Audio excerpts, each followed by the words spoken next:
Nestled in the Eastern Caribbean is the CARICOM member state Grenada, which includes the islands of Carriacou and Petit Martinique.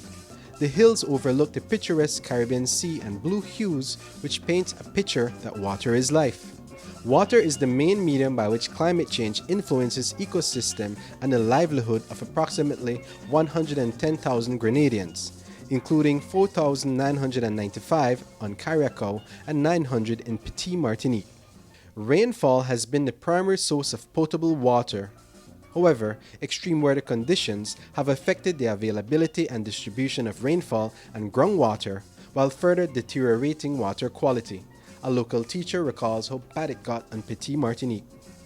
As far as in the 1970s, when more than 95% of the cattle population was wiped out because there was no water for the cattle to drink and there was no grass, no feed. So we lost about 95% of the cattle population then. In 1961, for example, there was a serious drought where the school had to be closed for weeks because there was no water for the children to drink and so on. And during from the 1970s, 1950s, 60s and 70s, water had to be transported from Grenada to Petit Martinique.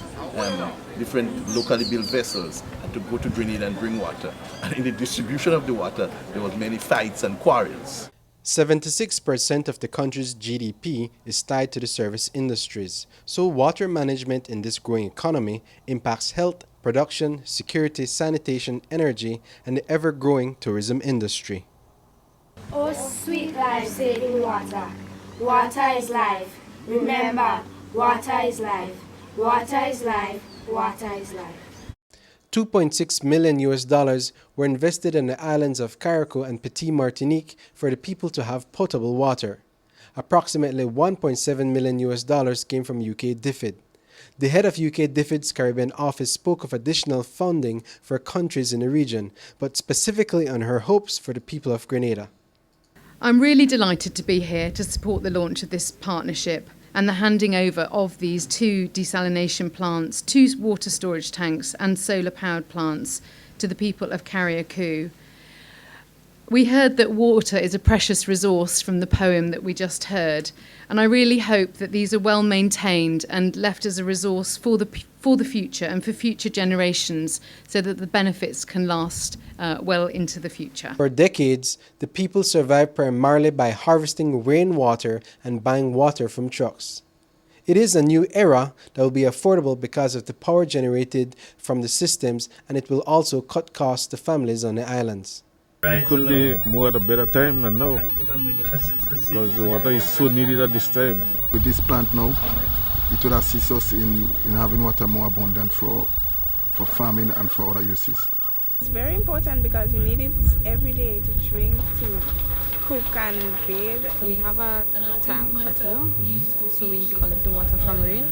I think it's very good. It's a great idea that they put this plant here. My friends, this is your project. The desalination plant is yours. It's a gift to you, the people of Carriacou and Petit Martinique. Take care of it, mind it, cherish it, make sure that it serves the purpose, not only for us here today, but for generation yet unborn. The future of the island is in its youth, and one young Carriacouan poet already knows the value that water is life. So remember, without water, we cannot stay alive. Without water, we really can't survive. I am an element of nature. God is my creator.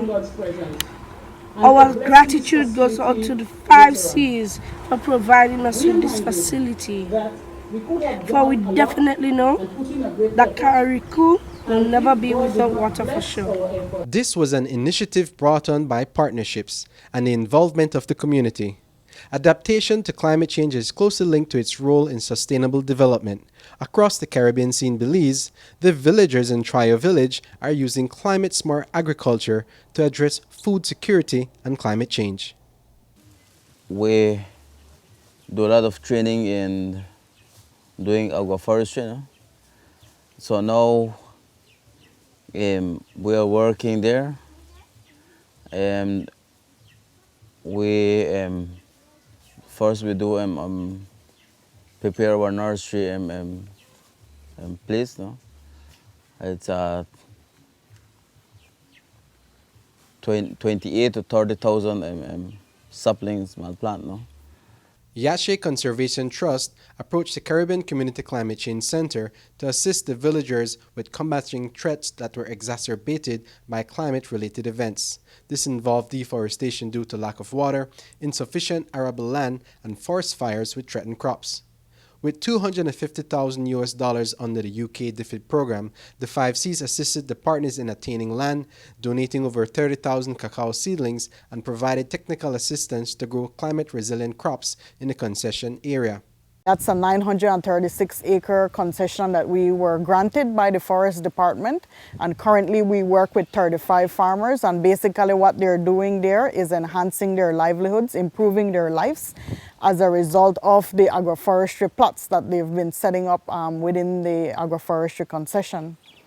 The best practices used by the farmers are now being observed by universities and high school students who form part of the 5Cs Climate Change Club. And when the farmers are not working in the concession zone, they are dreaming of a brighter future for their families. My thinking is that I can maybe just be a boss, then then having workers side of me, and then apart from that too, even though my family could work there, you know. They're also doing a lot of vegetable planting. Annual crop section. We have an annual crop section in the agroforestry concession that looks towards harvesting honey. I harvest about 25 pounds, and the second harvest is about 35. And that's the second harvest. To this I'm happy because I'm seeing it that the honey is good, and then now I have 3 hives. This is one of the rare opportunities that farming is being carried out in a forest reserve. The initiative is not being carried out by regulation, but through a co-management agreement where both Yache Conservation Trust and the government of Belize, through the Ministry of Forestry, are regulating what is happening in that space.